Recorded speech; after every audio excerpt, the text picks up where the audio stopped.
Welcome to Connectech knowledge centre. ఈరోజు మనం రీసెంట్గా ఆర్ఆర్బి గ్రూప్ డి 2025లో జరిగిన ఎగ్జామ్లో యావరేజ్ నుంచి ఒక స్మాల్ ట్రిక్ అనేది నేర్చుకుందాం. ఒకసారి మీరు నాతో పాటు క్వశ్చన్ చదవండి. ఈ క్వశ్చన్ ఎక్స్ప్లెనేషన్ నేను ఇస్తాను. నెక్స్ట్ క్వశ్చన్ ఆన్సర్ మీరు కామెంట్లో తెలియజేయండి. ఒకసారి క్వశ్చన్ ఏమి ఇచ్చాడో చూద్దాం. చూడండి. The average age of 51 students in a class is 24 years. If the age of the teacher is also included, the average of the whole group becomes 25 years. Find the age of the teacher. క్వశ్చన్లో ఏం అడిగాడంటే age of teacher ఎంత అని అడిగాడు. మనకి very simple అండి. మనకి average అంటే meaning ఏంటంటే అసలు యాక్చువల్ మీనింగ్ ఈక్వల్ షేర్, అంటే ఎంతమంది అయితే ఉన్నారో అందరూ ఈక్వల్గా పంచుకోవడమే యావరేజ్. అసలు ఇంతకుముందు క్లాసులో ఎంతమంది ఉన్నారు? 51 స్టూడెంట్స్ ఉన్నారు.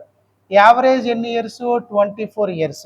అంటే ఇప్పుడు టీచర్కి కూడా ఎన్ని ఏజ్ ఉండే అనుకుందాం మనం? 24 years అనుకుందాం. అంటే యావరేజ్ 24 కాబట్టి ఇప్పుడు ఏం జరిగిందో చూద్దాం. చూడండి. If the age of the teacher also included, the average becomes 25. ఇంతకు ముందున్న యావరేజ్ 24, టీచర్ రావడం వల్ల యావరేజ్ ఎంత పెరిగిందండి? 1 పెరిగింది. ఓకేనా కదా? యావరేజ్ ఎంత పెరిగింది?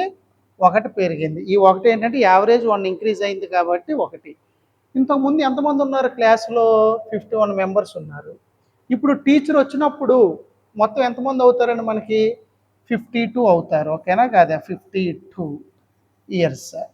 ఇప్పుడు మనకి టీచర్ ఏజ్ ఏమైందంటే ఈ 24 years ప్లస్ 52 into 1, 52 years. అంటే టోటల్ ఏమైంది? 24 + 52 ఎంత అయిద్దండి మనకి? 76 years.